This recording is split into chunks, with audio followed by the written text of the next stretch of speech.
اعوذ باللہ من الشیطان الرجیم بسم اللہ الرحمن الرحیم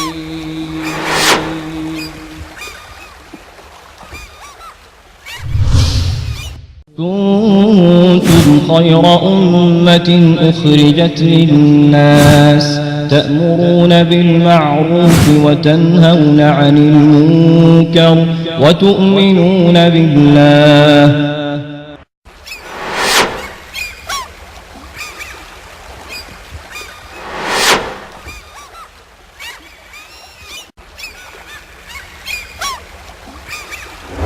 إن الله وملائكته يصلون على النبي يا أيها الذين آمنوا صلوا عليه وسلموا تسليما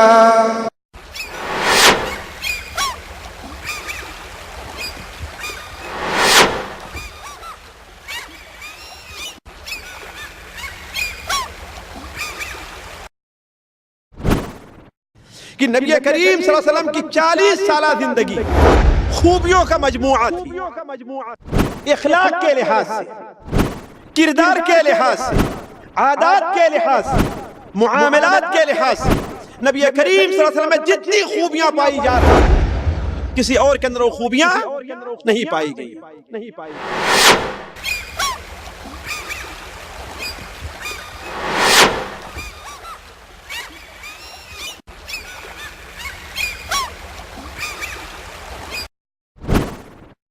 نبی کریم صلی اللہ علیہ وسلم غار کے اندر بیٹھے عبادت کر رہے تھے کہ اچانک حضرت جبرائیل ظاہر ہوئے اور کچھ لکھی ہوئی چیز آپ کے سامنے کر کے کہتے ہیں اقرأ یا محمد، اللہم صلی اللہ علیہ وسلم۔ آپ نے فرمایا ما انا بقاری، میں پڑھنا نہیں جانتا، میں پڑھنا نہیں جانتا۔ اقرأ باسم ربك الذي خلق خلق الإنسان من علق وربك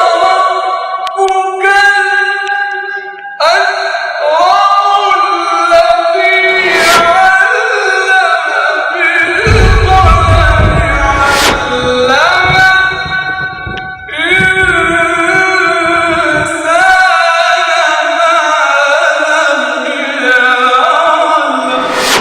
هذا القرآن يوحدنا لطريق الخير يوجهنا الله تعالى أنزله ورسول الله معلمنا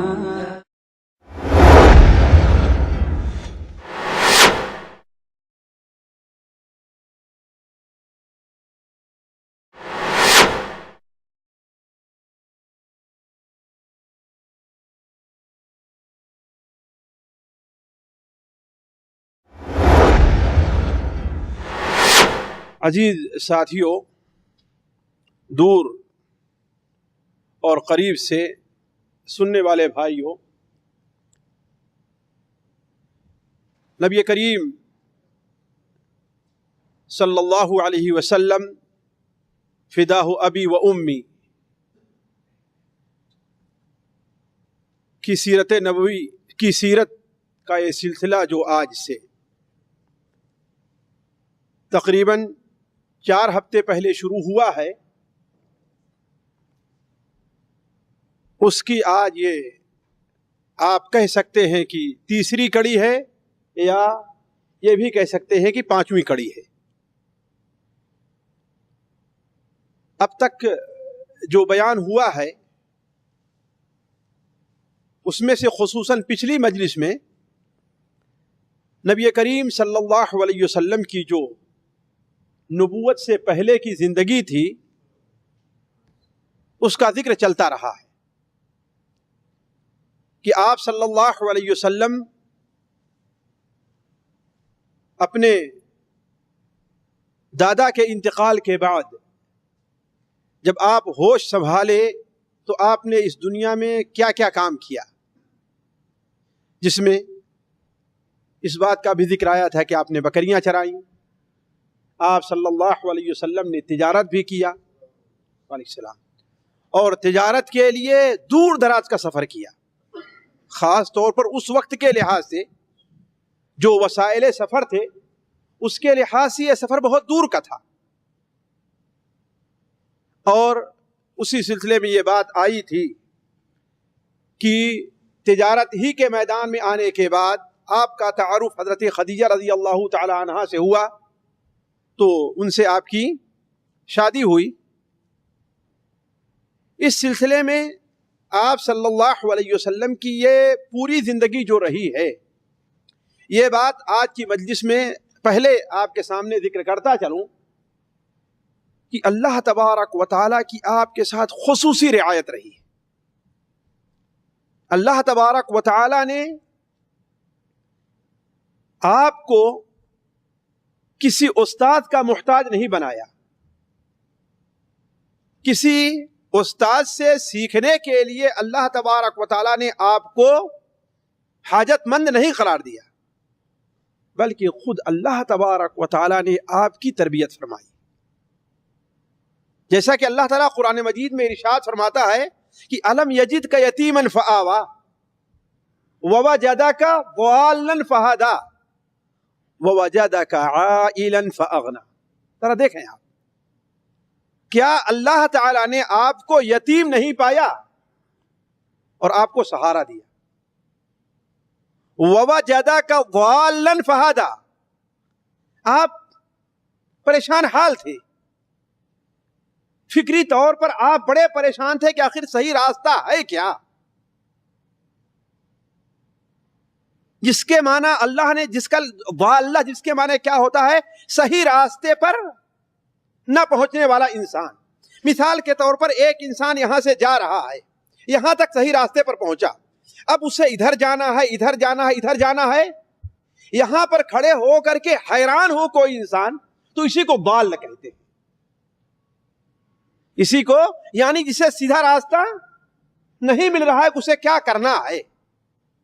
تو اللہ تعالیٰ نے آپ کو ایسا پایا اور آپ کی صحیح رہنمائی فرمائی، اور اس کے آگے کیا ہے؟ وَوَجَدَكَ عَائِلًا فَأَغْنَى، آپ کو والد کی میراث میں کیا ملا تھا؟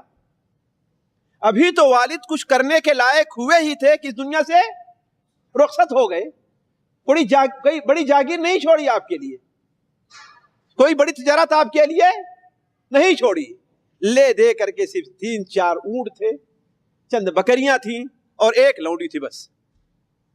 تو وَوَجَدَكَ عَائِلًا فَأَغْنَى، اللہ تبارک و تعالیٰ نے آپ کو عائل یعنی محتاج پایا، تو آپ کو اللہ تعالیٰ نے بے نیاز کر دیا، یعنی آپ کسی کے محتاج نہیں رہ گئے، خود کفیل بن گئے۔ تو گویا اللہ تبارک و تعالیٰ کی طرح دیکھیں ہر اعتبار سے، یتیم تھے تو اللہ نے پناہ دی، صحیح راستہ آپ کو معلوم نہیں تھا، اللہ نے آپ کی رہنمائی کی، دنیاوی اسباب کے لحاظ سے آپ محتاج تھے، اللہ نے آپ کی اس بارے میں مدد کی، یعنی ہر اعتبار سے اللہ تعالیٰ نے آپ کی تربیت فرمائی ہے۔ اسی لیے آپ صلی اللہ علیہ وسلم نے ارشاد فرمایا ادبنی ربی فاحسن تأدیبی، میرے رب نے میری تربیت کی، ادبنی ربی، میرے رب نے میری تربیت کی ہے، فاحسن تأدیبی، اور میری تربیت بڑی اچھی فرمائی ہے اللہ تعالیٰ۔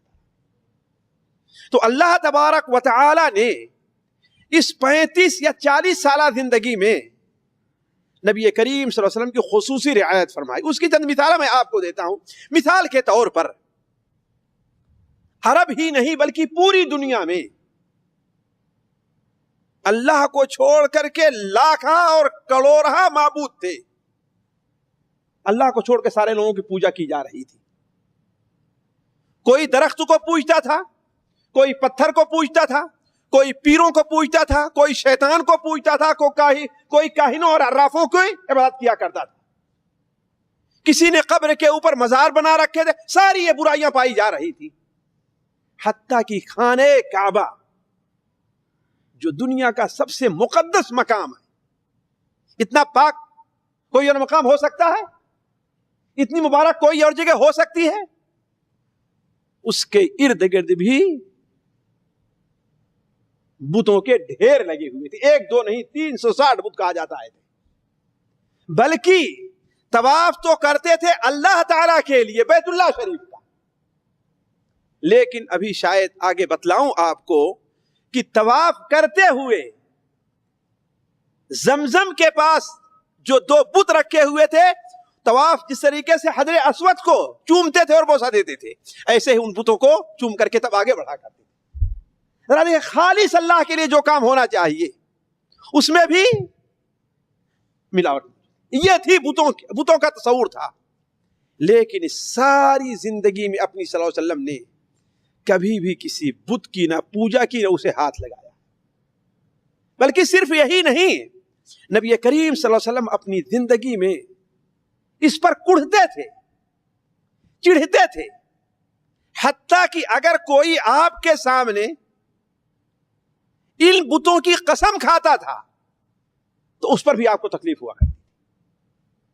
جیسے پچھلی مجلس میں یا پچھلی سے پہلے والی مجلس میں آپ کے سامنے آپ صلی اللہ علیہ وسلم کے سفر، شام کے سفر پر جانے کا اپنے چچا کے ساتھ اس کا ذکر آیا تھا کہ بصرہ میں آپ پہنچے تو وہاں کا راہب نکل کر کے آیا، تو اس راہب نے بطور امتحان کے کہا واللات والعزى، لات اور عزا کی قسم.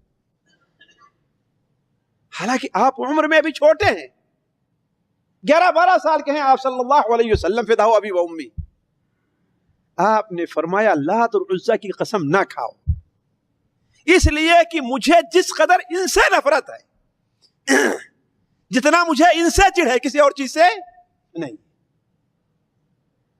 آپ کی اس بات پر کس قدر آپ کو کڑھن تھی اس کا اندازہ مسند احمد کی اس روایت سے لگائیے جس میں ہے کہ مکہ کے لوگوں کا یہ دستور تھا اور ان کی یہ عادت تھی کہ سونے سے پہلے لات بت کی عبادت ضرور کیا کرتے تھے، بجائے اس کے کہ اللہ کا نام لے کر سوئیں، اللہ کا ذکر کر کے سوئیں. سونے سے پہلے کیا کرتے تھے؟ لات. اور لات کون تھا ساتھی؟ کوئی پتھر نہیں تھا، کوئی پہاڑ نہیں تھا. لات اپنے وقت میں اللہ تعالیٰ کا ایک نیک بندہ تھا، جیسا کہ صحیح بخاری شریف میں ہے کانا یلت السویق للحجاج، اتنا نیک تھا کہ حاجیوں کے راستے میں بیٹھتا تھا اور گرمی کے موسم میں انہیں ستو گھول گھول کر کے پلاتا تھا. جب اس کا انتقال ہو گیا تو جس چٹان پر بیٹھتا تھا لوگوں نے وہیں اس کو دفن کیا اور اس کے اوپر ایک مزار تیار کر دیا اور اللہ کو چھوڑ کر اس کی عبادت ہوئی. تو مکہ کے لوگ سونے سے پہلے کیا کرتے تھے؟ لات کو یاد کر کے ضرور سویا کرتے تھے. لیکن آپ صلی اللہ علیہ وسلم جب سونے جاتے تھے، مسند احمد میں ہے کہتے خدیجہ رضی اللہ عنہ کے ایک پڑوسی تھا، امام احمد بن حنبل رحمہ اللہ کتاب الفضائل میں ہے کہ ان کا خادم، اس نے بار بار سنا کہ آپ صلی اللہ علیہ وسلم جب اس سونے کا وقت آیا تھا تو اپنے قوم کی اس بری عادت کو یاد کرتے تھے اور کہتے تھے کہ اے خدیجہ، میں لات کی عبادت تو کبھی نہیں کر سکتا، میں لات کی پوجا کبھی نہیں کر سکتا. حضرت خدیجہ فرماتی خل اللات خل العزا، لات مارو لات کو، لات مارو عزا کو، چھوڑو ان کو، ان سے آپ کیا لینا دینا. لیکن چونکہ آپ کی فطرت توحید کے اوپر ہوئی تھی اس لیے آپ کو فطری طور پر ان سے چڑ تھی. اسی طریقے سے امام حاکم رحمہ اللہ اپنی کتاب مستدرک حاکم میں اور امام طبرانی رحمہ اللہ اپنی کتاب موجم طبرانی کبیر کے اندر حضرت زید ابن حارثہ رضی اللہ تعالی عنہ، آپ جانتے ہیں کہ آپ کے غلام آزاد کیے ہوئے، بلکہ ایک وقت آیا کہ آپ نے انہیں اپنا بیٹا بنا لیا تھا. انہیں لوگ زید ابن محمد کہا کرتے تھے. بعد میں موقع ملا تو ان کی تھوڑی سیرت آپ کے سامنے ہو سکتا ہے کہ اس سیرت کے دروس کے دوران آئے. وہ بیان کرتے ہیں کہ میں آپ صلی اللہ علیہ وسلم کے ساتھ ایک بار بیت اللہ شریف کا طواف کر رہا تھا. تو عرب کے لوگ جب بیت اللہ شریف کا طواف کرتے تھے تو جہاں حجر اسود کو چھوتے اور چومتے تھے وہیں زمزم کے پاس اصاف اور نائلہ جو یہ بت رکھے تھے. پھر اس کے بعد انہیں اٹھا کر کے انہوں نے صفا اور مروہ پر رکھ دیا تھا تو ان کو بھی چھوا کرتے تھے. کہا ایک بار میں آپ صلی اللہ علیہ وسلم طواف کر رہا تھا تو ہم نے بھی اسے چھو لیا. آپ نے فرمایا لا تمسح، اسے چھو نہیں. لیکن ظاہر بات ہے مجھے ابھی اتنی تمیز نہیں تھی، نہ آپ صلی اللہ علیہ وسلم نے ابھی توحید کی دعوت دینی شروع کی تھی، ابھی آپ کو نبوت ملی ہی نہیں تھی. فطری طور پر اللہ تعالیٰ کی توفیق سے آپ ان بتوں کی پوجا نہیں کیا کرتے تھے. تو کہا جب دوبارہ میں اس چکر پر پہنچا، میں دوسرے چکر میں جب اس جگہ پر پہنچا تو ہم نے سوچا پھر میں اس کو ذرا شروع دیکھوں آپ کیا کہتے ہیں. تو کہا پھر ہم نے چھو لیا. تو آپ صلی اللہ علیہ وسلم ہماری طرف غصے سے دیکھے اور کہا کیا ہم نے تمہیں اس سے منع نہیں کیا؟ کیا ہم نے تمہیں اس سے منع نہیں کیا؟ اس کے بعد کہتے ہیں کہ اس کے بعد سے ہم نے کبھی بھی کسی بت کو نہیں چھوا، اور نہ نبی کریم صلی اللہ علیہ وسلم نے مستلم صنما قط، آپ صلی اللہ علیہ وسلم نے کبھی کسی بت کو چھوا تک نہیں ہے. پوجا کرنے کے بعد تو دور کی، یہاں تک کہ اللہ تعالیٰ نے آپ کو نبوت سے سرفراز کیا. جاہلیت کے زمانے میں ایک اور بڑی بدعت تھی. وہ کیا کہ لوگ غیر اللہ کا ذبیحہ لات کے نام پر ذبح کرتے تھے، اصاف اور نائلہ کے نام پر ذبح کرتے. واللہ میں ہمیشہ یہ کہتا ہوں کہ غیر اللہ کو چھوڑ کر کے جس کی لوگ عبادت کرتے ہیں، جن چیزوں کی، اس کام میں وہ بالکل عقل سے عاری ہوا کرتے ہیں، ان کی عقل نہیں کام کرتی. یہی وجہ ہے کہ شیطان بسا اوقات ان کو ایسی چیز کی پوجا پر مجبور کرتا ہے جو چیز خود گمراہ، حتیٰ کہ شیطان کی پوجا کروانے لگتا ہے. اصاف اور نائلہ تھے کیا؟ حضرت عائشہ رضی اللہ عنہا بیان فرماتی ہیں کہ یہ دونوں مرد اور عورت تھے. کہا کہ ہم بچپن سے سنتے آئے ہیں کہ یہ دونوں مرد اور عورت تھے. خانے کعبہ کا یہ شام کو طواف کر رہے تھے اور طواف کے دوران ان دونوں کی نیت میں فطور آیا تو بری نیت سے ایک دونوں کو چھوا تو اللہ تعالیٰ دونوں کو پتھر بنا دیا. وہیں تو لوگوں نے کیا کام کیا؟ اٹھا کر کے حرم شریف کے قریب زمزم کے پاس انہیں رکھ دیا تاکہ لوگوں کو عبرت ہو، تاکہ لوگوں کے لیے باعث عبرت بنے. لیکن نتیجہ کیا نکلا؟ کچھ وقت گزرنے کے بعد انہی کی عبادت کرنا شروع کر دی، انہی کی عبادت کرنا شروع کر دی. تو عرض کرنے کا مقصد یہ ہے کہ جو لوگ اس قسم کی غلط راہ اختیار کرتے ہیں، شیطان انہیں بسا اوقات ایسی باتوں پر ابھارتا ہے اور لے جاتا ہے جو عقل و سمجھ ہر ایک سے دور رہا کرتی ہے. تو لوگ کیا کرتے تھے؟ اپنے بتوں کے نام پر ذبح کیا کرتے تھے. تو آپ صلی اللہ علیہ وسلم مقام بلدہ میں ایک بار تھی، جو آج کل جہاں ظاہر ہے اور شہداء اس کے قریب ایک مقام تھا. وہاں پر آپ صلی اللہ علیہ وسلم کی ملاقات ہوئی ایک نیک بندے سے، ایک اللہ تعالیٰ کے نیک اور صالح شخص سے، زید ابن عمرو ابن نفیل. کیا نام تھا ان کا؟ یہ جانتے ہیں کون تھے؟ زید ابن عمرو ابن نفیل. یہ حضرت سعید ابن زید جو ان 10 صحابہ میں ہے جنہیں اللہ کے رسول صلی اللہ علیہ وسلم نے جنت کی خبری دنیا میں دی تھی، ان کے والد تھے. اور یہ ان لوگوں میں تھے جنہوں نے بت کی پوجا کو چھوڑ دیا تھا اور صرف ایک اللہ تعالیٰ کی عبادت کیا کرتے تھے اور کہتے تھے کہ میں اکیلے ہوں جو ملت ابراہیمی پر. قریش کے لوگوں کو منع کرتے تھے، خانے کعبہ کو ایسے ٹیک لگا کر کے بیٹھتے اور کہتے اے قریش کے لوگوں، عیب ہے تمہارے اوپر، شرم آنا چاہیے تم کو کہ بکری کو پیدا کس نے کیا ہے؟ اللہ تعالیٰ نے. آسمان سے بارش اس کے لیے کس نے نازل کی ہے؟ اللہ تعالیٰ نے. زمین سے سبزہ اس کے لیے کس نے اگایا ہے؟ یہ سارا کام اللہ تعالیٰ نے کیا، اور لے جا کر تم اسے کس کے نام پر؟ غیر اللہ کے نام پہ ذبح کرتے ہو. بتوں کے نام پر جا کے قربان کر رہے ہو، بھیڑ چڑھا رہے ہو، نظر دے رہے ہو، نظر پیش کر رہے ہو، تو یہ موحد تھے۔ آپ صلی اللہ علیہ وسلم کے سامنے اس مقام پر کچھ کھانا پیش کیا گیا تو آپ نے فرمایا میں اس کھانے کو نہیں کھاتا۔ کیوں؟ اس لیے کہ تم لوگ اپنے بتوں کے نام پر ذبح کرتے ہو، اور حضرت زید ابن عمرو ابن نفیل کے سامنے ہی پیش کیا گیا تو انہوں نے کھانے سے انکار کر دیا۔ تو آپ صلی اللہ علیہ وسلم اپنی زندگی میں آپ نے غیر اللہ کا ذبیحہ بھی نہیں کھایا۔ اللہ تعالیٰ کی ایک خصوصی رعایت آپ کے ساتھ یہ تھی کہ قریش نے دین ابراہیمی کے اندر بڑی بدعات ایجاد کر لی تھی۔ وہ یہ دعویٰ کرتے تھے کہ ہم لوگ ملت ابراہیمی پر بڑی بدعتیں ایجاد کر لی تھی، جیسے آج ہمارے یہاں لوگوں نے نبی کریم صلی اللہ علیہ وسلم کی لائی ہوئی تعلیم کے اندر کتنی بدعتیں ایجاد کر لی ہیں، ایسے ہی قریش کے لوگوں نے ملت ابراہیم میں بڑی بدعتیں ایجاد کر لی تھی۔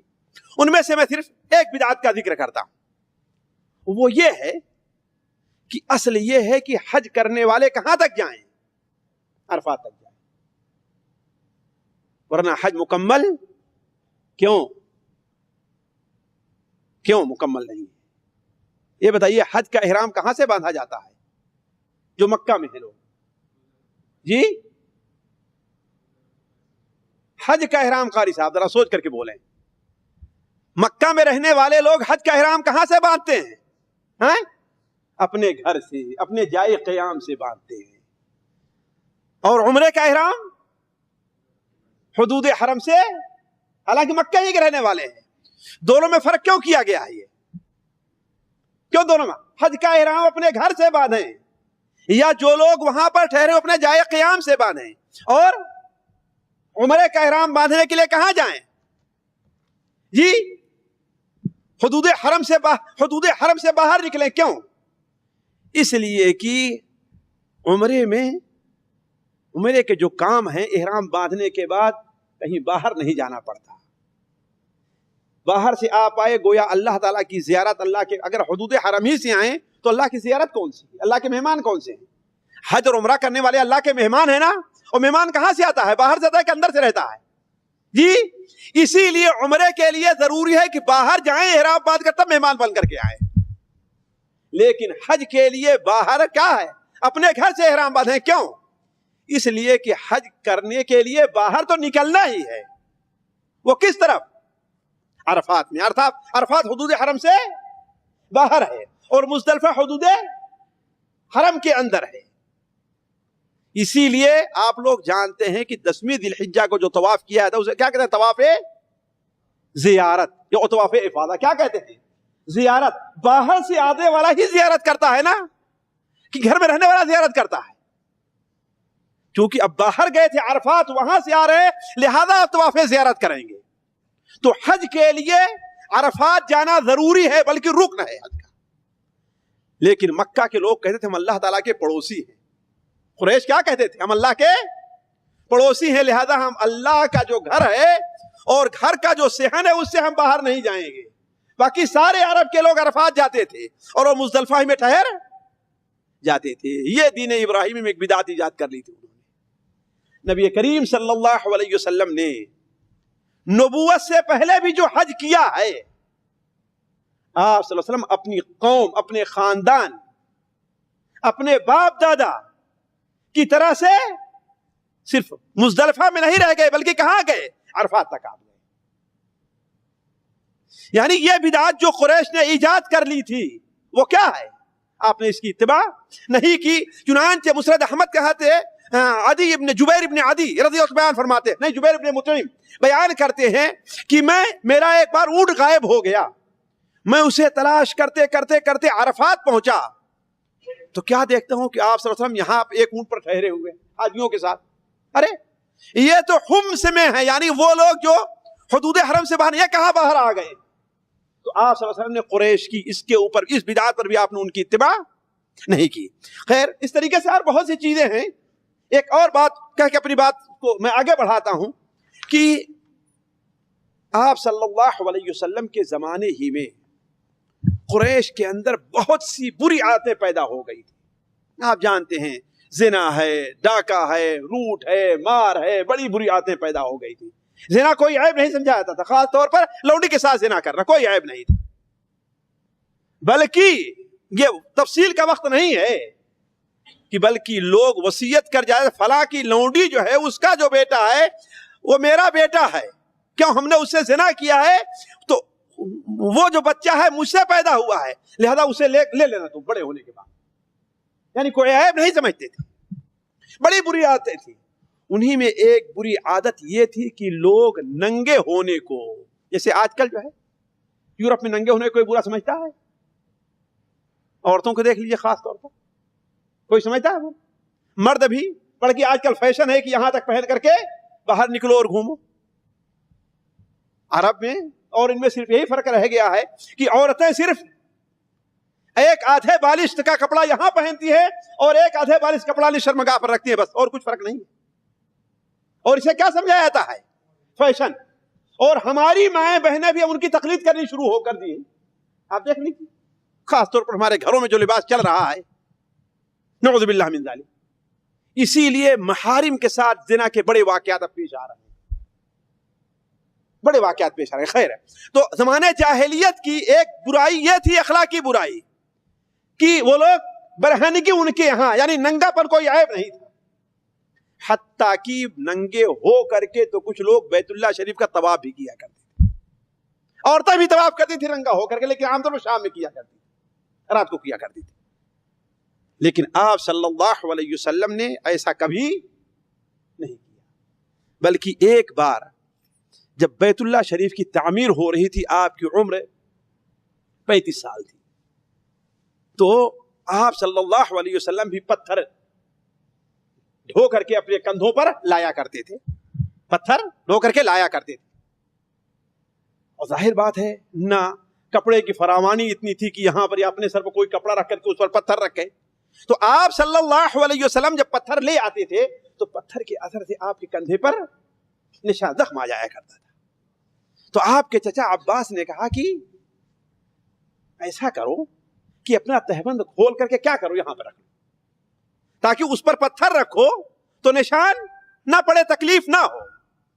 آپ صلی اللہ، یہ صحیح بخاری شریف کے اندر یہ حدیث ہے، میں مختصر کرتے ہوئے بات کو زیادہ حوالوں سے طویل نہیں دے رہا ہوں. صحیح بخاری شریف کے اندر ہے کہ آپ صلی اللہ علیہ وسلم فرماتے ہیں کہ ہم نے ابھی صرف اپنا تہبند کھول کر کے کندھے پر رکھنا چاہا ہی تھا کہ میں بے ہوش ہو کر کے گر گیا، میں بے ہوش ہو کر کے گر گیا. اور اس کے بعد سے ذرا مجھے ہوش ہے، ہم نے کہا میرا تہبند کہاں ہے، میرا تہبند کہاں ہے، میرا تہبند کہاں ہے، میرا تہبند لے آؤ.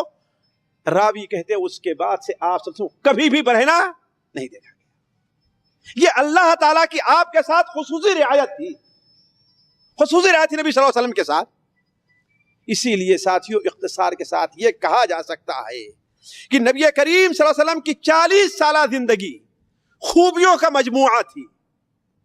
اخلاق کے لحاظ سے، کردار کے لحاظ سے، عادات کے لحاظ سے، معاملات کے لحاظ سے نبی کریم صلی اللہ علیہ وسلم میں جتنی خوبیاں پائی جا رہی تھی کسی اور کے اندر وہ خوبیاں نہیں پائی گئیں.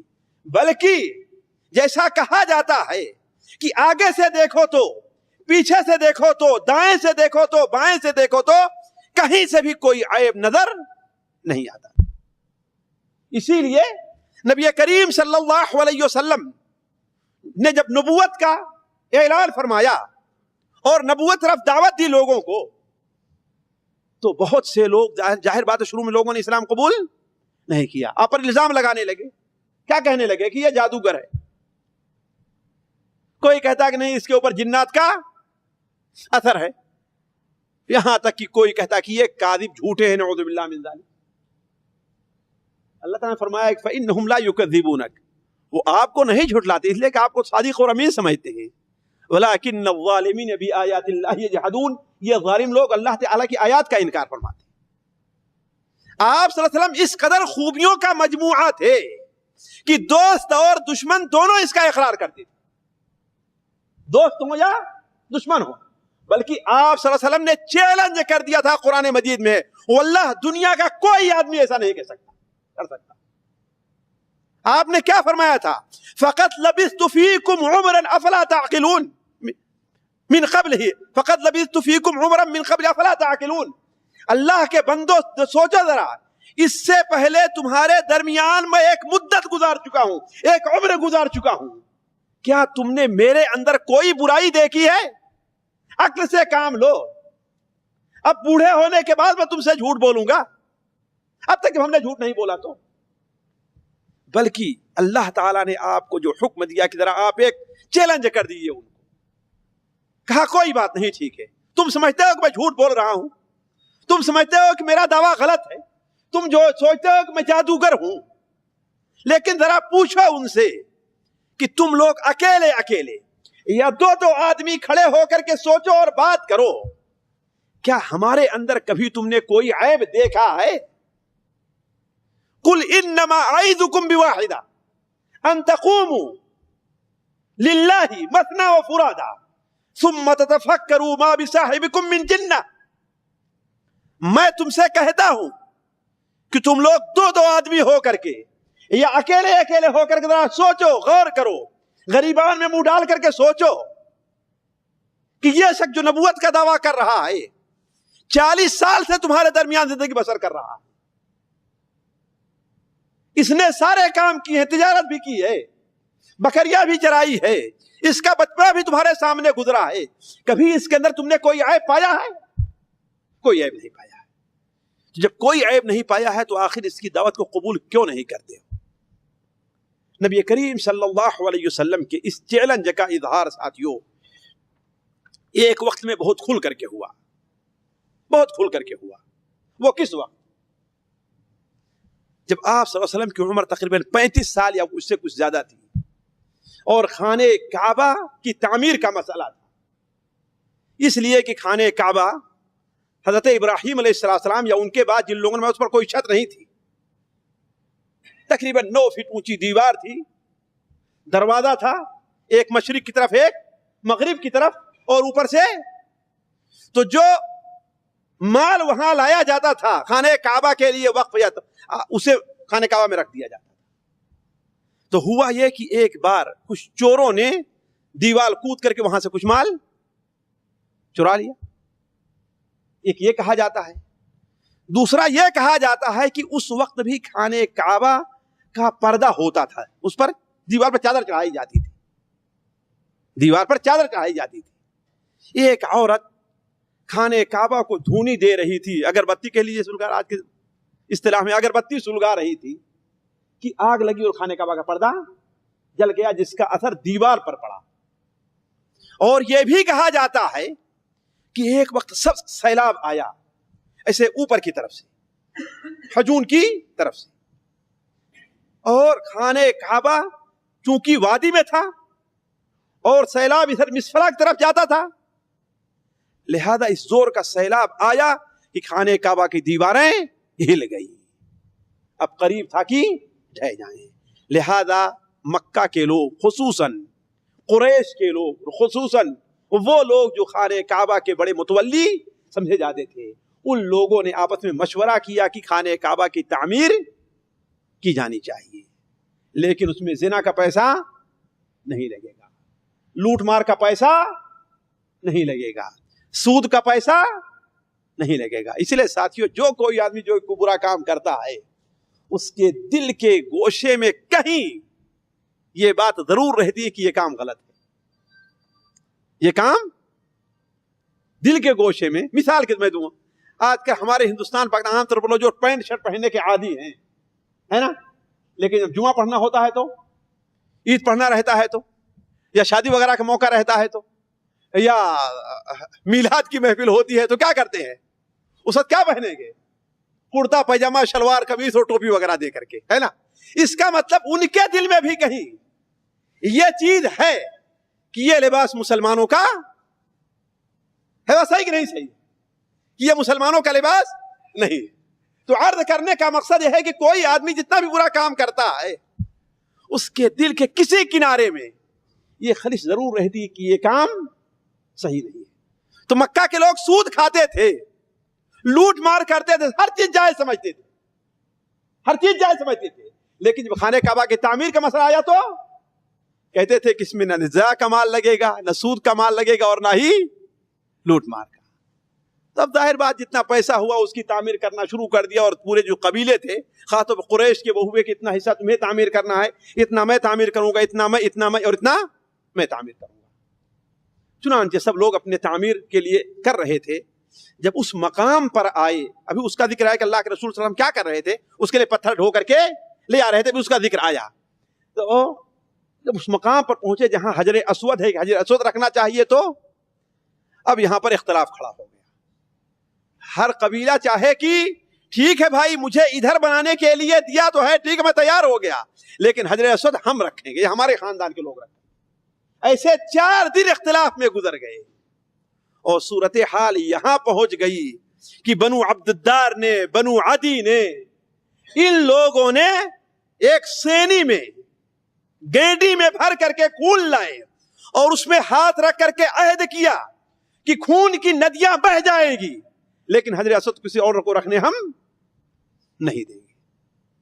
معاملہ یہاں تک پہنچ گیا کہ مکہ کے اندر اور خانے کعبہ کے ارد گرد قتل و قتال ہونے لگے، خون بہنے لگے۔ لیکن ان میں سے ایک عقل مند بوڑھا جس کی عمر 120 سال تھی، جس کی عمر کیا تھی؟ 120 سال تھی، اس نے کہا کہ اللہ کے بندے یہ بتاؤ، سب لوگ ایک دوسرے کو مارنا شروع کرو گے تو یہ گھر کس کے لیے بن رہا ہے؟ اس گھر کی ذمہ داری کون نبھائے گا؟ جب سارے لوگ مر ہی جائیں گے، تم ان کے خاندان کو مارو گے، وہ تمہارے خاندان کو ماریں گے، تمہارے بڑے بوڑھے مر جائیں گے، جوان، تو اس کی نگرانی کرنے والا کون رہے گا؟ ذرا عقل سے کام لو۔ تو کہا تم ہی بتاؤ کیا ہونا چاہیے؟ تو کہا ایسا کرو، کل صبح کو باب بنو شیبہ سے جو پہلا آدمی داخل ہو وہ کیا ہے، وہ جو فیصلہ کرے اس کے فیصلے کو مان لیا جائے گا۔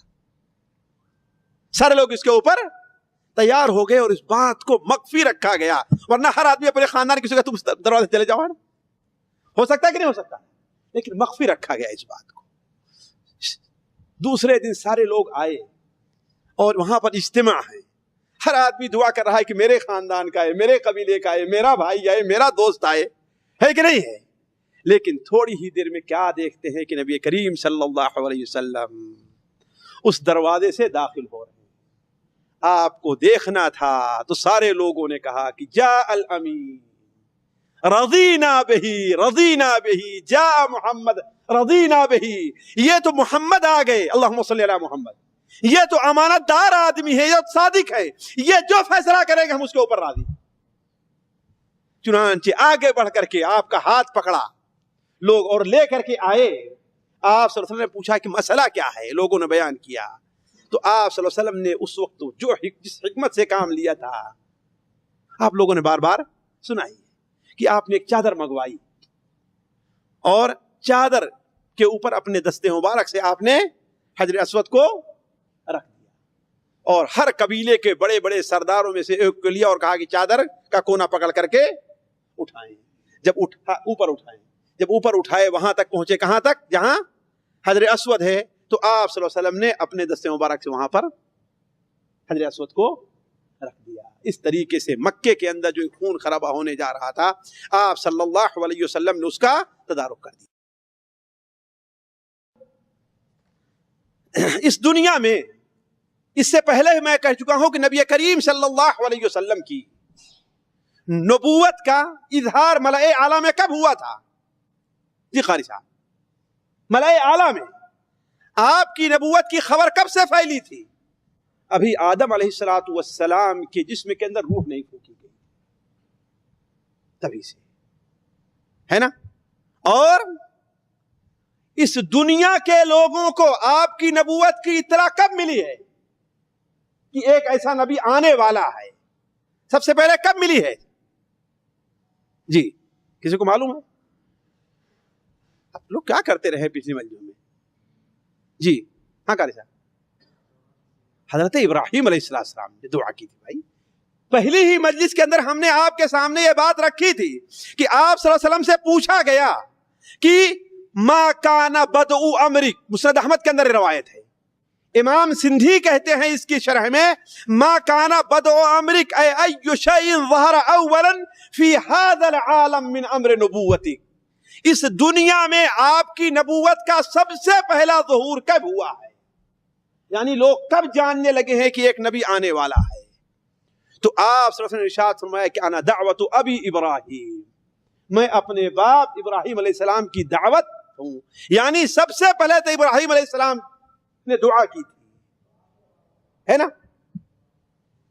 اسی لیے آپ حضرت ابراہیم کے بعد جتنے نبی آئے ہیں ان تمام نبیوں نے آپ کی آمد کی بشارت دی ہے، خصوصاً حضرت موسیٰ علیہ السلام اور حضرت عیسیٰ ابن مریم علیہ السلام، جیسا کہ اس سلسلے کی دوسری اور تیسری مجلس کے اندر اس بات کا ذکر تفصیل سے آیا ہے۔ آپ لوگ جو موجود تھے آپ نے سنا ہوگا کہ یہود اور نصارہ کے ہاں آپ کے بارے میں کس قدر آپ کے بارے میں کیسا علم ان کو تھا، حتیٰ کہ وہ لوگ آپ کے پیدائش کی جگہ، آپ کی ہجرت کی جگہ اور تقریباً ان دنوں کو بھی جانتے تھے جن دنوں میں آپ کی بعثت ہونے والی ہے نا؟ تو آپ صلی اللہ علیہ وسلم کی نبوت کا ظہور یا وجود اس دنیا میں اس وقت ہوا جب آپ صلی اللہ علیہ وسلم کی، وہ تو ظہور تھا نا، وجود کا وقت آیا جب آپ صلی اللہ علیہ وسلم کی عمر کتنی تھی؟ 40 سال، لیکن 40 سال سے تقریباً 3 سال پہلے اس کے کچھ آثار ظاہر ہونا شروع ہو گئے تھے، جیسا کہ ہم نے پچھلی بار بھی کیا تھا پچھلی مجلس میں کہ سورج نکلنے سے پہلے اس کی روشنی دنیا میں پھیلنی، گھنٹہ 1.5 گھنٹہ پہلے اس کی روشنی پھیلنی شروع ہو جاتی ہے کہ نہیں؟ دنیا روشن ہوتی نہیں روشن ہوتی ہے سورج نکلنے سے پہلے۔ ایسے ہی نبی کریم صلی اللہ علیہ وسلم کی اس دنیا میں بعثت سے پہلے، آپ کو نبوت ملنے سے پہلے اس کے آثار ظاہر ہونے شروع ہو گئے تھے۔ وہ کیسے؟ اولاً تو حضرت عائشہ رضی اللہ عنہا بیان فرماتی ہیں کہ اول سب سے پہلے نبی کریم صلی اللہ علیہ وسلم کو خواب دکھائے جانے لگے، اور سچے خواب، جو خواب آپ دیکھتے تھے رات کو دن میں بالکل وہ چیز واضح ہو جایا کرتی۔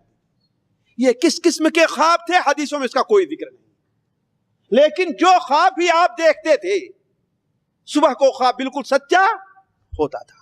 اور روایات سے پتہ چلتا ہے کہ ہر نبی کی نبوت، ہمیشہ ہر نبی کو نبوت ملنے سے پہلے اسے خواب میں یہ چیزیں دکھلائی جاتی ہیں۔ اس کے بعد آپ صلی اللہ علیہ وسلم، اللہ تبارک و تعالی نے ایسا کیا کہ آپ صلی اللہ علیہ وسلم جس راستے سے جاتے، کوئی پتھر ہے، کوئی درخت ہے، آپ کو سلام کرتا، کوئی پتھر ہے، کوئی درخت ہے، آپ کو سلام کرتا۔ چنانچہ صحیح مسلم شریف میں ہے، حضرت سمرہ ابن جندب بیان، حضرت جابر ابن سمرہ بیان کرتے ہیں کہ آپ صلی اللہ علیہ وسلم نے ارشاد فرمایا، مکے میں آج بھی میں ایک پتھر کو جانتا ہوں، مکے میں آج بھی میں ایک پتھر کو جانتا ہوں جو نبوت سے پہلے میرے اوپر سلام کر، السلام علیک یا محمد، السلام علیک یا رسول اللہ، سلام کیا۔ تو گویا اللہ تبارک و تعالیٰ یہ اشارے آپ کو دے رہا تھا۔ اسی طریقے سے صحیح مسلم شریف وغیرہ کے اندر روایت ہے کہ نبی کریم صلی اللہ علیہ وسلم کو نبوت سے پہلے اسے روشنی دکھائی دیتی تھی، ایک نور ظاہر ہوتا تھا، لیکن اس میں کوئی چیز ہوتی نہیں، سامنے نور آیا، روشنی آئی، ظاہر ہوئی، اور پھر وہ روشنی ختم ہو گئی۔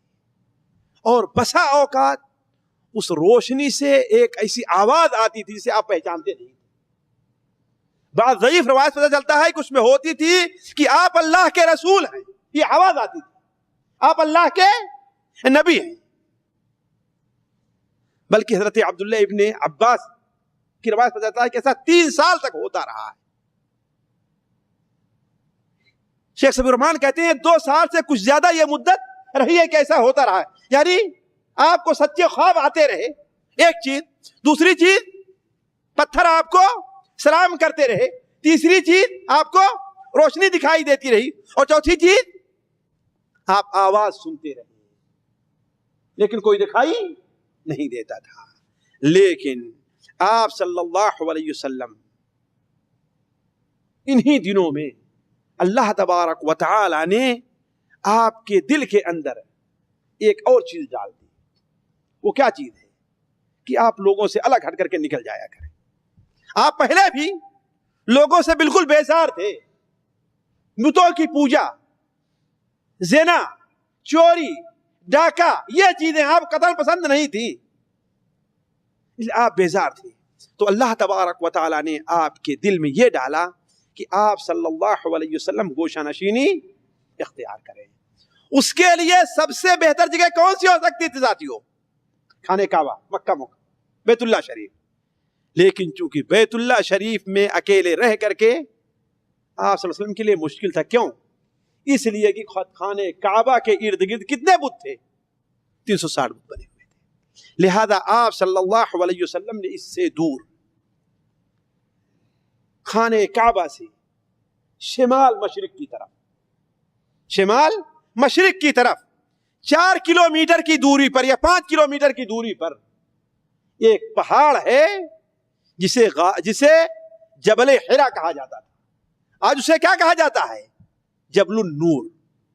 جو لوگ یہاں سے سیل کبیر کے راستے سے جاتے ہیں مکہ مکرمہ، خانہ کعبہ بالکل قریب ہو جاتا ہے، تقریباً 4 کلومیٹر 5 کلومیٹر کی دائیں طرف وہیں پر بس اڈا ہے، وہاں پر بس اڈا ہے. دائیں طرف ایک پہاڑ دکھائی دے گا جسے جبلن، بلکہ آج کا تو بورڈ بھی وہاں پر لکھ دیا گیا ہے، اور دن میں جائیں تو لوگ اس کے اوپر چلتے اور چڑھتے دکھائی دیں گے. یہی وہ پہاڑ تھا. اگر اس پہاڑ کے اوپر آپ ایسے کھڑے ہوں کہ خانہ کعبہ آپ کے سامنے ہے تو بائیں طرف تھوڑا سا نیچے آ کر کے ایک غار تھا. بائیں طرف تھوڑا سا نیچے، اگر خانہ کعبہ آپ کے سامنے ہو تو بائیں طرف ایک غار تھا جس کی لمبائی 4 گز اور چوڑائی جن لوگوں نے ناپا ہے 2.25 گز. لیکن وہ غار گہرا نہیں تھا، عجیب قسم کا غار تھا. ویسے عمومی طور پر غار گہرا ہوا کرتا ہے، اس لیے اسے غار کہتے ہیں، لیکن وہ گہرا نہیں تھا، بلکہ ایک پتھر ایسے، ایک پتھر ایسے اور ایک پتھر ایسے آ کر کے اسی گوئے پہاڑ پر رہ گئے. آپ صلی اللہ علیہ وسلم نے آبادی سے دور اسی جگہ کو مناسب سمجھا، اور شاید اس لیے بھی کہ آپ صلی اللہ علیہ وسلم غار کے منہ کی طرف رک کر کے بیٹھتے تو خانہ کعبہ آپ کے سامنے رہا کرتا تھا. آپ صلی اللہ علیہ وسلم وہیں پر جا کر کے زندگی گزارنے لگے. اللہ تعالیٰ کی عبادت، وہ کون سا طریقہ عبادت کا تھا؟ ظاہر بات یہ آج جو نماز روزہ ہے ایسا نہیں تھا. ملت ابراہیمی کی جو چیزیں باقی رہ گئی تھی، وہ روزہ رکھنا، اللہ کا ذکر کرنا، اللہ کی آیات میں تفکر کرنا، فکر کرنا، یہ سوچنا کہ لوگوں کی اصلاح کیسے ہو سکتی ہے، اس بارے میں آپ صلی اللہ علیہ وسلم غور کرنے لگے. اور خصوصی طور پر ہر رمضان کو آپ جاتے اور 1 مہینہ وہاں پر رہتے. 1 دن کے لیے آپ کھانا لے کر کے جاتے، اور ادھر سے کوئی غریب مسکین گزرتا تھا آپ اسے کھانا دے دیتے، اور آپ عبادت میں مشغول رہتے. آپ تو شاہ ختم ہو جاتا، پھر آپ واپس آ کر کے لے جاتے. بعد روایت میں کبھی کبھار حضرت خدیجہ بھی آپ کو وہاں کھانا آپ کے لیے وہاں پر پہنچا دیتی. ایک دن ایسا ہوا کہ آپ صلی اللہ علیہ وسلم اسی غار میں سو رہے تھے، آرام فرما رہے تھے کہ ایک شخص ظاہر ہوتا ہے جس کے پاس دیباج، جو بہترین قسم کا ایک ریشم ہے، ایک چادر، اور اس چادر میں کوئی کتاب ہے، وہ کتاب لے کر کے آتا ہے ایک شخص اور کہتا ہے کہ اقرا، پڑھیں اس کتاب کو. آپ کہتے ہیں بھائی میں پڑھنا نہیں جانتا. خواب ہی میں آپ نے دیکھا کہ وہ آپ کو دبوچتا ہے اور زور سے دبوچتا ہے. ایسے 2-3 بار ہوا اور اس نے آپ کو سنایا اقرا بسم ربک الذی خلق. آپ بیدار ہو گئے، پریشان ہوئے کہ خواب کیسا ہے. شاید اس رات کے بعد کی صبح یا اس کے بعد کس کی صبح آپ غار میں بیٹھے عبادت کر رہے تھے، اس وقت آپ کی عمر 40 سال 6 مہینے 12 یا 14 دن کی تھی. کتنی تھی؟ 40 سال 6 مہینے 12 یا 14 دن کی تھی. پیر کا دن تھا، پیر کا دن تھا. رمضان المبارک کی 21ویں یا 24ویں تاریخ تھی. 21ویں یا 24 تاریخ کے بعد جو رات آتی ہے یعنی 25ویں تاریخ تھی. نبی کریم صلی اللہ علیہ وسلم باہر غار کے اندر بیٹھے عبادت کر رہے تھے کہ اچانک حضرت جبرائیل ظاہر ہوتے ہیں. اچانک حضرت جبرائیل ظاہر ہوتے ہیں اور کچھ لکھی ہوئی چیز آپ کے سامنے کر کے کہتے ہیں اقرا یا محمد، اللہم صلی علی محمد. آپ نے فرمایا ما انا بقاری، میں پڑھنا نہیں جانتا، میں پڑھنا نہیں جانتا. یہ ہے ساتھیوں ما انا بقاری کا ترجمہ جسے تمام علماء نے شروع سے قبول کیا ہے. آج کچھ لوگ جو لوگوں کو دھوکہ دیتے ہیں، جو عربی نہیں جانتے، وہ یہ کہتے ہیں اس کا معنی ہے کہ میں پڑھنے والا نہیں ہوں، یا کیا میں پڑھا ہوا نہیں ہوں؟ نہیں. آپ صلی اللہ علیہ وسلم امی تھے. قرآن مجید میں آپ کو کیا کہا گیا ہے؟ امی یعنی ان پڑھ. امی کا معنی کیا ہوتا ہے؟ ان پڑھ، جو پڑھنا نہ جانتا. تو آپ نے فرمایا ما انا بقارئ، میں پڑھنا نہیں جانتا، تو میں کیسے پڑھوں اس کو؟ اتنا کہنا تھا کہ اس شخص نے جو فرشتے جبرائیل تھے زور سے آپ کو پکڑا اور پوری طاقت سے آپ کو نچوڑ دیا. اور جب چھوڑا آپ کو صلی اللہ علیہ وسلم کو، آپ فرماتے ہیں کہ ایسا لگا کہ میری پوری طاقت نچوڑ گئی، میرے جس میں طاقت ہی نہیں رہ گئی. پھر چھوڑا اور پھر کہا اقرا، پڑھیے، دوبارہ پڑھیے. آپ نے فرمایا ما انا بقارئ، بھائی میں پڑھنا جانتا ہی نہیں، میں کیسے پڑھوں؟ ہم نے تو استاد کا بھی منہ ہی نہیں دیکھا ہے کبھی، میں پڑھوں کیسے؟ اس نے پھر دوبارہ اس طریقے سے 3 بار اپنی حضرت اللہ کے رسول صلی اللہ علیہ وسلم کو زور سے اس نے دبوچا اور ہر بار کہتا کہ اقرا پڑھیے. جب تیسری بار بھی آپ نے فرمایا کہ ما انا بقارئ، میں پڑھنا نہیں جانتا، کیسے پڑھوں؟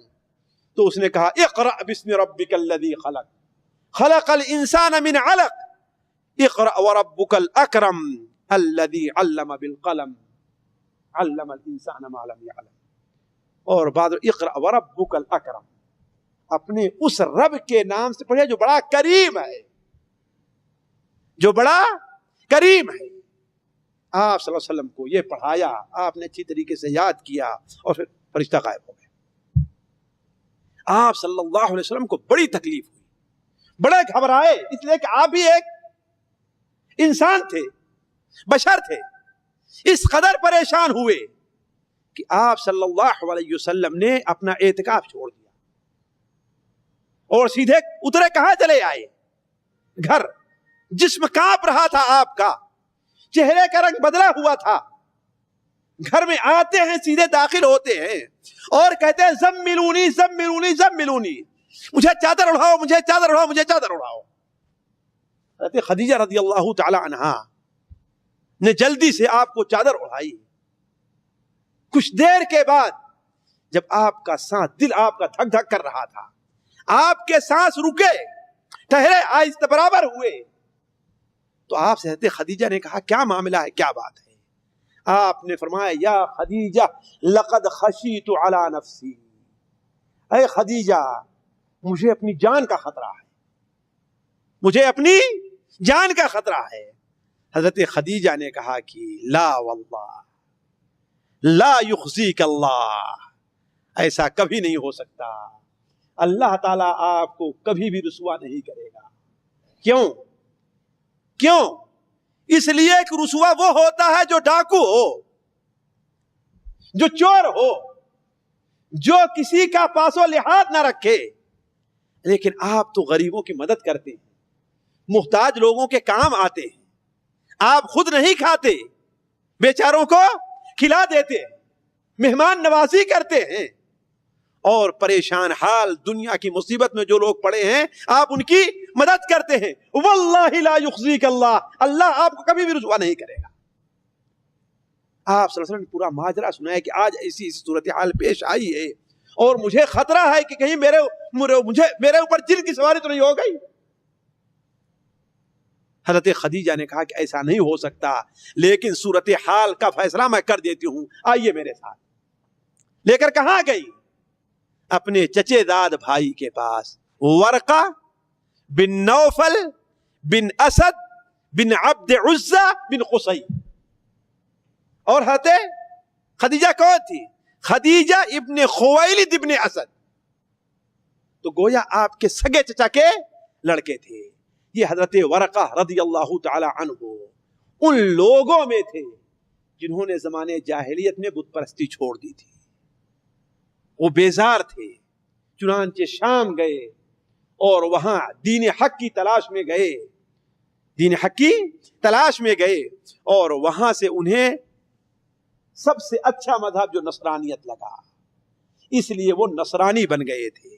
یہ پڑھنا لکھنا جانتے تھے, عبرانی زبان پڑھ لیتے تھے, بلکہ تو انجیل کو اور توریت کو عبرانی زبان میں لکھا کرتے تھے. بوڑھے ہو گئے تھے, نابینا تھے دونوں آنکھوں سے. حضرت خدیجہ ان کے پاس آپ کو لے کر کے جاتی ہیں اور کہتی ہیں کہ ذرا اپنے بھتیجے سے پوچھئے کہ اس کا کیا معاملہ ہے. آپ صلی اللہ علیہ وسلم نے جب حضرت ورقہ ابن نوفل کو اپنا پورا واقعہ سنایا, کہا اگر تم سچ کہہ رہے ہو تو یہی وہ ناموس ہے, یہی وہ صاحب راز ہے جو موسیٰ کے پاس آتا تھا, اور اس امت کے نبی آپ ہیں, اس امت کے نبی آپ ہیں. کاش کہ میں جوان ہوتا, کاش کہ میں جوان ہوتا, کاش کہ میرے پاس طاقت ہوتی, اور کاش کہ میں اس وقت زندہ رہتا جب آپ کی قوم آپ کو اس شہر سے نکالے گی. آپ پریشان ہو رہے, میری قوم میری اتنی عزت کرتی ہے, میری اتنی قدر کرتی ہے, مجھے امانت امین اور صادق کہتے مجھے گھر سے نکالے گی, اس شہر سے نکالے گی. حضرت ورقہ نے کہا کہ آپ جیسی دعوت جو بھی لے کر کے آیا ہے, قوم اس کی مخالفت ہوئی اور اپنے شہر سے مار بھگانے کی کوشش کی ہے. یا لیتنی فیہا جزعا, کاش کہ اس وقت میرے پاس طاقت ہوتی تو میں آپ کی بھرپور مدد کرتا. لیکن ابھی چند دن گزرے ہی تھے کہ ورقہ ابن نوفل کا انتقال, ورقہ بن نوفل کا انتقال ہو گیا. لیکن ان کی نیت سچی تھی, ارادہ پختہ تھا. لہذا آپ صلی اللہ علیہ وسلم سے ایک بار حضرت خدیجہ سے مسلم احمد کی روایت ہے, حضرت خدیجہ نے پوچھا کہ اے اللہ رسول ورقہ کے بارے میں آپ کیا کہتے ہیں, وہ تو آپ کی نبوت کا زمانہ پائے ہی نہیں.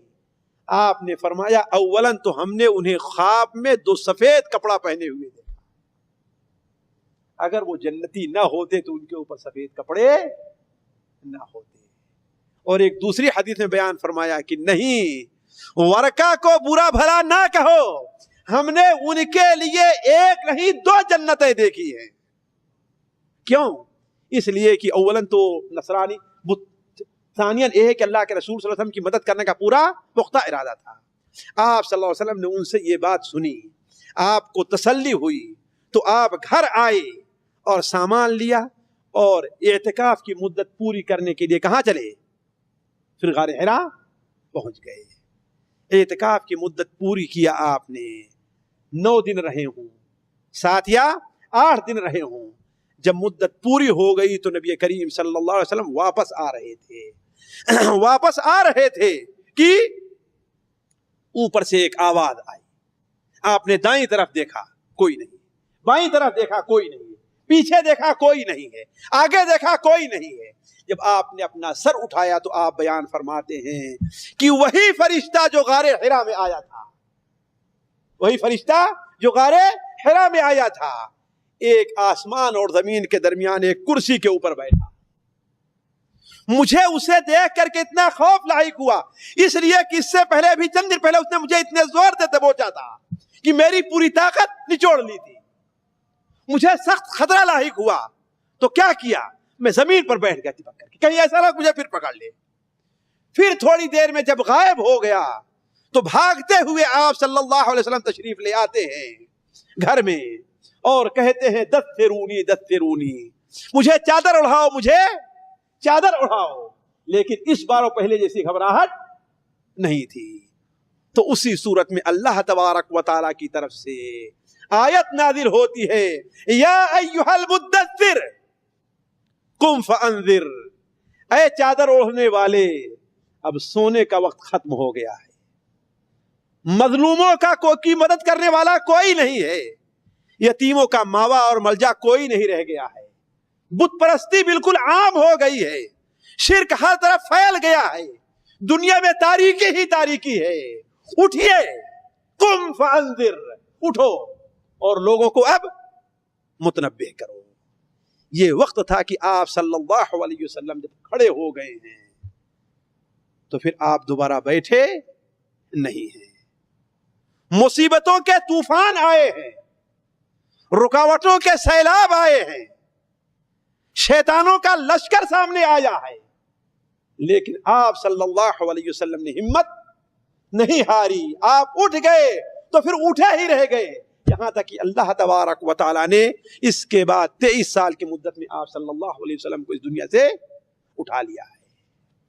اب آپ صلی اللہ علیہ وسلم کی دعوت کی ابتدا کیسے ہوتی ہے ساتھیوں، اس کا ذکر میں بعد میں کروں گا، البتہ ایک چیز کا ذکر ضرور کر دوں کہ نبی کریم صلی اللہ علیہ وسلم کو نبوت ملنی تھی کہ ساری دنیا میں تہلکہ مچ گیا، خاص طور پر شرک اور کفر کے ایوان میں زلزلہ آ گیا ہے اور چاروں طرف شور ہو گیا کہ یہ کیا ہونے والا ہے۔ اس کا اندازہ آپ صرف 3 بات سے لگائیے اور اسی پر میں اپنی بات کو ختم کرتا ہوں۔ 3 باتوں سے۔ پہلی بات تو یہ ہے کہ آپ لوگ اس سے پہلے بھی سنے ہوں گے کہ شیطان ایک دوسرے پر سوار ہو کر کے سمائے دنیا تک جاتے ہیں اور اللہ تبارک و تعالیٰ فرشتوں کے ذریعے جو دنیا میں ہونے کے لیے فیصلے کرتا ہے وہ بات سننے کی کوشش کرتے ہیں۔ اسی لیے صحیح بخاری شریف میں ہے، آپ صلی اللہ علیہ وسلم سے حضرت عائشہ نے پوچھا کہ اے اللہ کے رسول، آپ فرماتے ہیں کاہنوں کی بات نہ مانو، نجومیوں کی بات نہ مانو، لیکن ہم تو یہ کہتے ہیں کاہن بسا اوقات ایسی بات کرتے ہیں جو سچی ہو جاتی ہے، سچی ہوتی ہے۔ آپ نے فرمایا یہ وہ بات ہے جو شیطان فرشتوں کے کان میں پہنچنے سے پہلے اچک لیتا ہے، وہ آتا ہے اور اس کا جو شیطان، اس کا جو ماننے والا انسان رہتا ہے، اس کے کان میں یہ سچی بات کہہ دیتا ہے، تو اس میں یہ ایک بات 99 جھوٹ ملا کر کے وہ تو وہی ایک بات ہے جو سچی ہو جاتی ہے۔ لیکن جب آپ صلی اللہ علیہ وسلم کی آمد کا وقت ہوا تو شیطان کے پہرے اور آسمان کے پہرے تیز کر دیے گئے۔ اسی لیے روایت میں آتا ہے کہ شیطان جب اوپر نہیں جا پاتے تھے یا پہلے کے مقابلے میں اب ان کو وہ مقام نہیں تھا، بلکہ حدیث شریف میں ہے کہ ہر شیطان کے قبیلے کا آسمان کے اندر اس نے ایک جگہ بنا لی تھی، ایک اڈا بنا لیا تھا۔ جس طریقے سے چور اور ڈاکو اپنے اڈے بنا لیتے ہیں نا، ایسے وہ اڈے بنا کر کے رکھے ہوئے تھے۔ آپ صلی اللہ علیہ وسلم کی جب بعثت کا وقت ہوا، نبوت کا وقت ہوا، تو ان تمام اڈوں کو ختم کر دیا گیا، صاف کر دیا گیا۔ اسی لیے شیطان اور جن بھاگ کر کے ابلیس کے پاس گئے کہ آخر یہ ماجرا کیا ہے، تو ابلیس نے کہا کہ دنیا میں کوئی نہ کوئی حادثہ ضرور پیش آیا ہے، ایسا کرو کہ سارے زمین کی مٹی میرے پاس لے آؤ۔ ہر جگہ کی مٹی لائی گئی اور عرب کی مٹی کو جب اس نے سونگا ہے تو کہا ہے کہ ہاں معاملہ جو گڑبڑ ہے وہ یہاں سے، معاملہ جو گڑبڑ ہے وہ کہاں سے ہے؟ عرب کی زمین سے ہے۔ پھر اس کی تفصیل میں آپ کے سامنے بعد میں رکھوں کا موقع ملا، تو کہنے کا مطلب یہ ہے کہ پہلا زلزلہ کیا آیا؟ گویا آسمان کے اوپر سخت پہرا لگ گیا۔ دوسری چیز یہ ہے کہ جس دنیا میں جو بت پرست اور بت خانے تھے ان میں بھی اس کا اثر ظاہر ہوا۔ صحیح بخاری شریف میں حضرت عبداللہ ابن عمر کی روایت ہے، صحیح بخاری شریف میں ہے، وہ بیان کرتے ہیں کہ عمر یعنی میرے باپ کو ہم نے کبھی نہیں دیکھا کہ انہوں نے یہ کہا ہو کہ مجھے لگتا ہے کہ یہ کام ایسا ہوگا تو وہ جھوٹا۔ جس چیز کے بارے میں کہہ دیتے تھے کہ یہ ایسا ہونے والا ہے، وہ ایسا ہو کر کے رہتا تھا۔ تو کہا کہ ایک بار بیٹھے ہوئے تھے کہ ایک آدمی کا ادھر سے گزر ہوا جس کا نام سواد ابن قارب تھا السدوسی۔ سواد ابن قارب ادھر سے گزرا تو حضرت عمر نے کہا کہ یا تو میرا اندازہ غلط ہے، یا تو یہ شخص اگرچہ بظاہر اسلام قبول کر لیا ہے لیکن اپنے پرانے مذہب کے اوپر جاہلیت پر قائم ہے، اور یا تو زمانے جاہلیت میں ایک کاہن رہ چکا ہے، یہ کاہن رہ چکا ہے۔ یہ تین باتیں بیان کی کہ یا تو یہ کیا ہے، میرا اندازہ غلط ہے، ہو سکتا ہے غلط اندازہ ہی ہے، یا یہ پھر بظاہر مسلمان ہے لیکن ابھی بھی اپنے دین پر قائم ہے، اور یا یہ کاہن رہ چکا ہے۔ کہا اسے بلاؤ، بلایا گیا تو اس سے تینوں باتیں بتائیں تو ناراض ہو گیا۔ کہا کہ عجیب ہے، میں نہیں سمجھتا کسی مسلمان کا استقبال اس طریقے سے کیا جاتا ہے جیسے آج میرا استقبال کیا جا رہا ہے، کہ میرے اوپر الزام لگایا جا رہا ہے۔ حضرت عمر نے کہا سچ بتاؤ تم۔ کہا کہ ہاں میں کاہن تھا۔ میں کیا تھا؟ کاہن تھا۔ کہا تم نے اپنی زندگی میں سب سے عجیب بات کیا دیکھی، سب سے عجیب چیز کیا دیکھی ہے؟ تو کہتا ہے کہ میں ایک بت کے پاس کھڑا تھا کہ اچانک ایک آواز آتی ہے، بازار میں تھا، کہ ہمارا جنی آتا ہے اور کہتا ہے کہ الم تر الجن و ابلاسہا ویاسہا من بعد ارکاسہا ولحوقہا بالقلاس و احلاسہا، کہ جنوں کی بربادی دیکھو، ان کی مایوسی دیکھو، اور شہروں کو چھوڑ کر کے ریوڑ میں جا کر کے ان کا مل جانا دیکھو۔ کیا جی یہ کیا ہے؟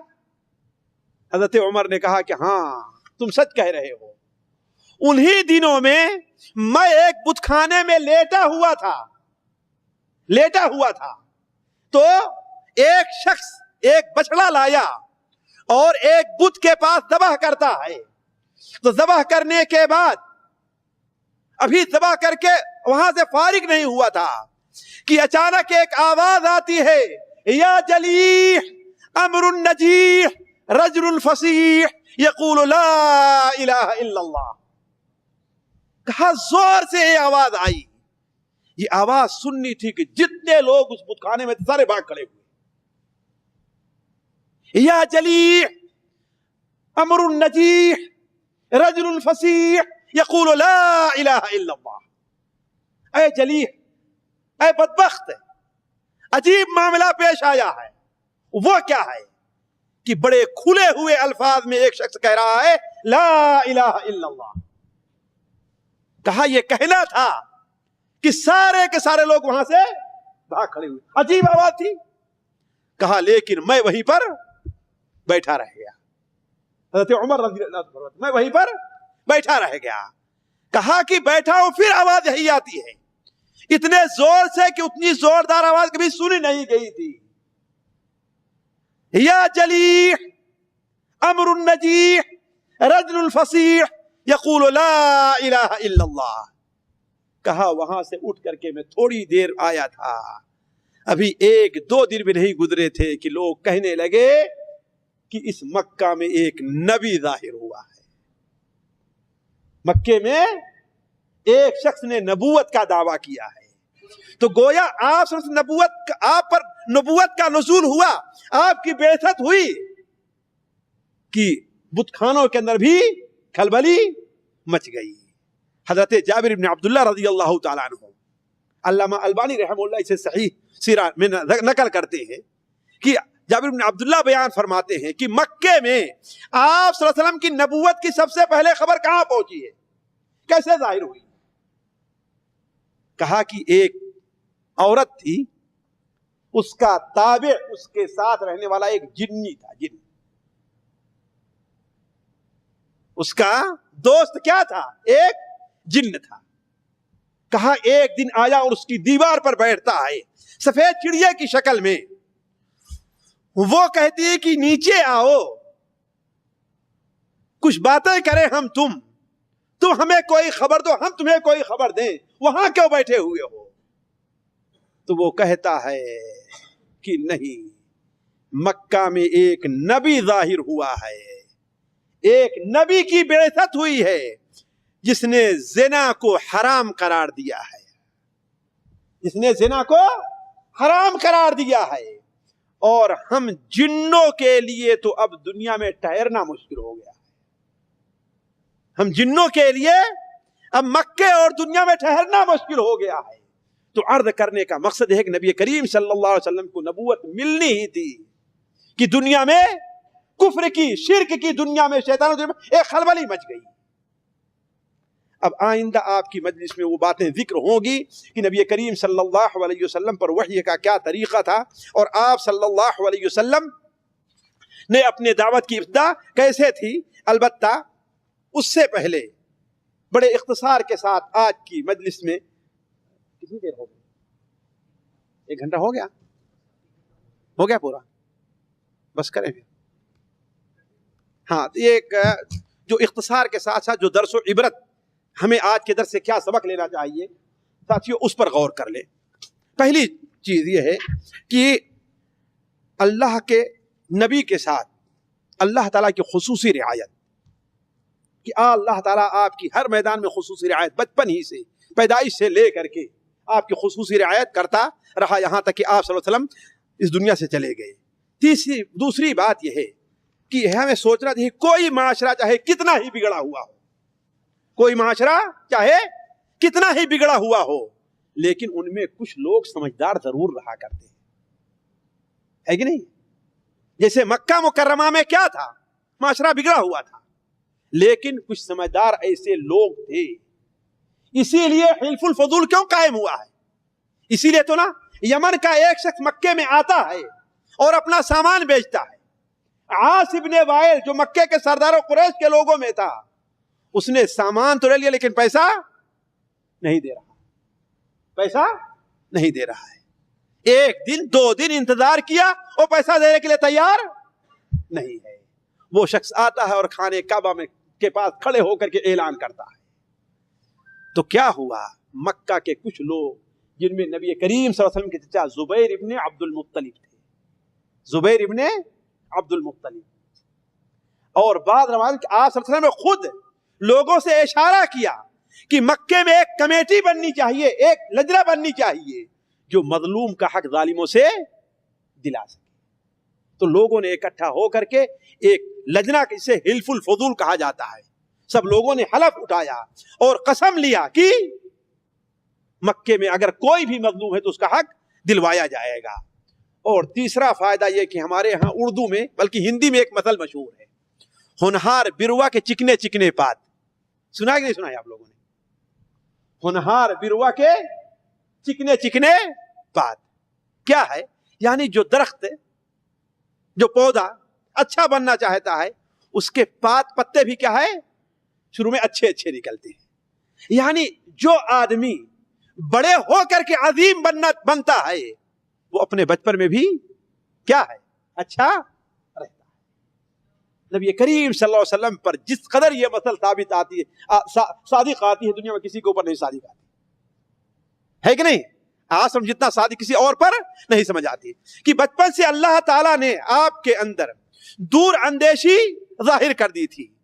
مثال کے طور پر آپ صلی اللہ علیہ وسلم جب سے ہوش سنبھالے ہیں، کسی کے اوپر بوجھ بن کر کے نہیں رہے، خود کفالت بنے ہیں، بکریاں چرائی ہیں، چند ٹکے پر بکریاں چرائی ہیں، تجارت کیا ہے، لیکن اپنا بوجھ کسی کے اوپر آپ نے ڈالا نہیں ہے۔ اسی طریقے سے حجر اسود کو اپنے مقام پر نصب کرنے کے واقعے پر ذرا آپ غور کیجیے، کس قدر سمجھدار اور عقل مندی کی یہ بات تھی۔ اس کے بعد یہ چیز بھی ذرا غور کریں، یہ فائدہ کہ جو چیز شریعت کی نظر میں قابل اعتبار نہیں ہوتی، اور میں چاہوں گا کہ ہمارے دوست اور ہمارے بھائی اس فائدے پر ذرا اچھی طریقے سے غور کریں، جو مسئلہ، جو تاریخ، جو حکم شریعت کی نظر میں قابل اعتنا نہیں ہوتا، اللہ تبارک و تعالی اس کی تعین اور حفاظت بھی نہیں کرتا۔ لیکن بہت بڑا المیہ ہے کہ لوگ اس بارے بھی گمراہ ہو جایا کرتے۔ یعنی میں کہنا کیا چاہتا ہوں، مثال کے طور پر اسلام کے اندر کسی کا یوم پیدائش برتھ ڈے منانا یہ جائز نہیں، چاہے کوئی بڑا ہے چاہے کوئی چھوٹا ہے۔ آپ صلی اللہ علیہ وسلم سے بڑا اور کون ہو سکتا تھا؟ کوئی ہو سکتا تھا؟ چونکہ یہ چیز شریعت کی نظر میں مشروع نہیں تھی، اس لیے آپ دیکھیں گے کہ اسلام میں اللہ تعالیٰ چاہتا تو آپ کی تاریخ متعین رہتی نا، لیکن آپ کی تاریخ متعین نہیں رہی۔ علماء کا اسی لیے اختلاف ہوا ہے، کوئی کہتا ہے آپ کی پیدائش 2 ربیع الاول کو ہے، کوئی کہتا ہے 9 کو ہے، اور کوئی کہتا ہے 12 کو ہے بات صحیح کہ نہیں صحیح ہے؟ اگر یہ چیز شریعت میں قابل اعتنا ہوتی تو اللہ تعالیٰ اس کے اندر اختلاف نہ ہونے دیتا۔ اختلاف ہونے کا معنی کیا ہے؟ اور بالکل یہ بات حقیقی ہے کہ کسی بھی تاریخ سے متعلق یقینی طور پر نہیں کہا جا سکتا کہ یہ تاریخ اصل پیدائش کی دن متعین ہے۔ کون سا دن ہے وہ؟ پیر کا دن، صحیح مسلم شریف میں روایت ہے، لیکن تاریخ متعین نہیں ہے۔ بلکہ عصر حاضر کے بہت سے علماء نے تو بڑی تاکید کے ساتھ یہ کیا ہے کہ آپ صلی اللہ علیہ وسلم کی پیدائش کا دن سب سے بہتر کیا ہے؟ پیدائش کی تاریخ سب سے تاریخ تحقیقی کیا ہے؟ 9 ربیع الاول کو ہے۔ تو ذرا آپ سوچیں، اگر یہ چیز شریعت کی نظر میں قابل اعتنا ہوتی کہ آپ کی یوم پیدائش منایا جائے جسے عید میلاد، تو اللہ تعالیٰ اس میں اختلاف نہ ہونے دیتا۔ اسی طریقے سے ایک فائدہ یہ کہ جہاں پر برائی کا اڈا ہو، جہاں پر ظلم اور ظلم ہی ہو، برائیاں ہی برائیاں ہوں، وہاں سے دور ہٹ کر کے اللہ تعالیٰ کی عبادت کرنا یہ مشروع ہے۔ مثال تو آپ صلی اللہ علیہ وسلم اعتکاف فرماتے تھے نا، اعتکاف کے لیے مسجد حرام سے بڑھ کر کوئی جگہ ہو سکتی ہے؟ نہیں ہو سکتی تھی، لیکن آپ نے وہاں پر اعتکاف نہیں کیا۔ کیوں نہیں کیا؟ اس لیے کہ وہاں پر بتوں کے ڈھیر لگے ہوئے تھے۔ اسی طریقے سے تزکیہ نفس کے لیے، علم کے حصول کے لیے، معاشرے کی اصلاح کے بارے میں سوچنے کے لیے لوگوں سے دوری اور تنہائی اختیار کرنا یہ چیز بڑی اچھی اور مشروع ہے، لیکن وقتی طور پر ہونی چاہیے۔ یہ نہیں کہ زندگی بھر کے لیے انسان لوگوں سے الگ ہو جائے، جیسے کچھ لوگ ہوتا ہے نا، خانقاہوں بیٹھ گئے پوری زندگی اسی میں گزار دے رہے ہیں۔ نہیں، یہ نہیں، لوگوں سے الگ ہو گئے، بالکل کنارے ہیں۔ آپ صلی اللہ علیہ وسلم ایک مدت کے لیے گئے، اس کے بعد اللہ نے آپ کو کیا فرمایا؟ قم فانذر، اٹھیے اور لوگوں کو ڈرائیے۔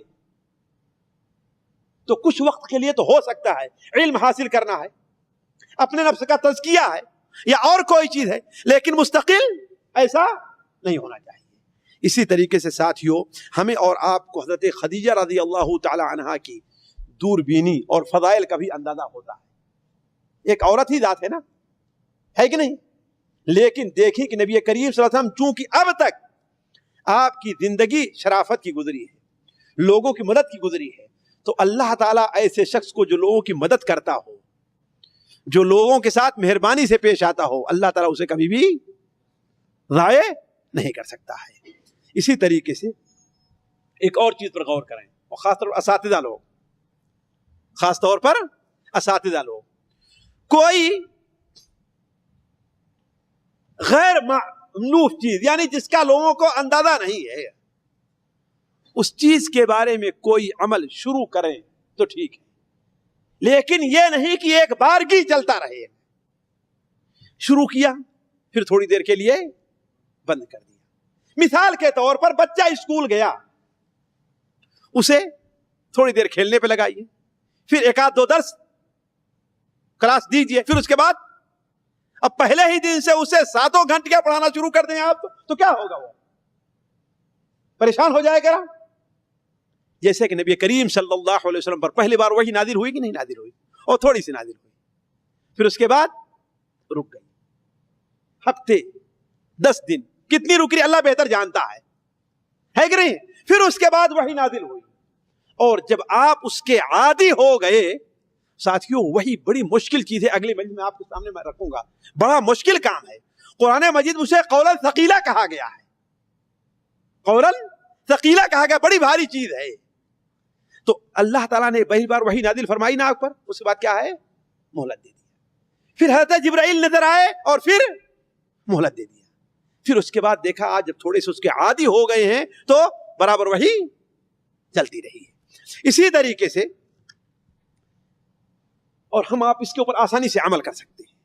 سچی نیت اگر انسان کی ہو اور پختہ ارادہ ہو، عزم مصمم ہو کسی نیک کام کے لیے، تو اگرچہ انسان وہ نیک کام نہ کر پائے اللہ تعالیٰ اس پر اجر دیتا ہے. ہم نے کہاں سے لیا اس کو؟ جی حضرت ورقہ ابن نوفل کے، ان کا پختہ ارادہ تھا، سچی نیت تھی کہ آپ صلی اللہ علیہ وسلم اپنی نبوت کا اعلان فرمائیں کہ میں آپ پر ایمان لے آؤں، ہے کہ نہیں ہے؟ لیکن یہ وقت نہیں ملا ان کو. اس کے باوجود اللہ تعالیٰ نے ان کے لیے 2 جنتیں، ایک نہیں 2 جنتیں. یہ نیت کی سچائی اور ارادہ کی پختگی ہے.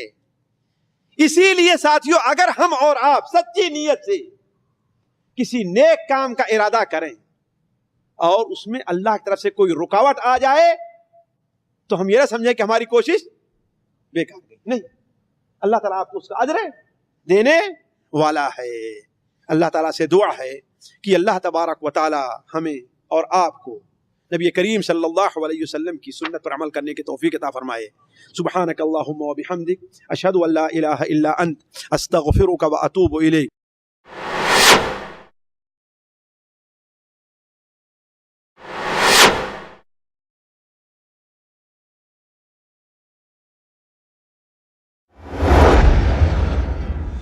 بڑا اچھا سوال ہے کہ نبی کریم صلی اللہ علیہ وسلم نبوت سے پہلے عبادت کرتے تھے تو کیسی عبادت ہوتی تھی؟ تھوڑا سا ہم نے اس طرف اشارہ کیا تھا. آپ صلی اللہ علیہ وسلم نبوت سے پہلے علماء کہتے ہیں کہ آپ کی عبادت کا کوئی خاص طریقہ معلوم نہیں ہے. اعتکاف ملت ابراہیمی تھی. تو آپ صلی اللہ علیہ وسلم، اور بعض روایات میں آتا ہے کہ آپ روزہ بھی رکھتے تھے. یہ ملت ابراہیمی کی یہ چیزیں ان کے ہاں پائی گئی تھیں. اور بعض علماء کہتے ہیں صرف تفکر کرنا، سوچنا اور غور کرنا اللہ تبارک و تعالیٰ کی آیات کے بارے میں، نشانیوں کے بارے میں، اللہ کی حکمت، اللہ کی قدرت کے بارے میں غور فکر کرنا، یہی آپ کی عبادت تھی. اس لیے کہ اس وقت کبھی کوئی عبادت ابھی تک فرض نہیں ہوئی تھی. جی چلے بس کریں. اب اگر کسی پاس سوال ہے تو آئندہ مجلس میں. سبحانک اللہم و بحمدک، اشہد ان لا الہ الا انت، استغفرک و اتوب الیک.